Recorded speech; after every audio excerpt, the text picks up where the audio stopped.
Hello guys, in this video I am going to show you how to enable a PIN number on the Korean Air application.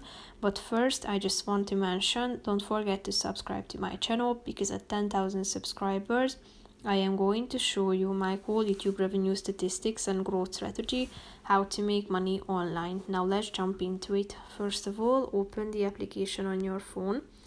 After that, you should tap on the home button down below in the left side corner. Then click on the profile icon in the upper right corner of the screen.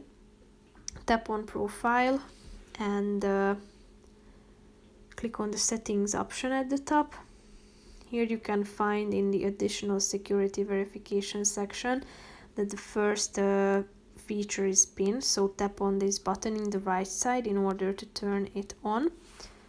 And then you will be able to enter your 4-digit PIN number, then re-enter it to confirm, and then click on the confirm button, so that when you want to log into your application you will be required to add your PIN number.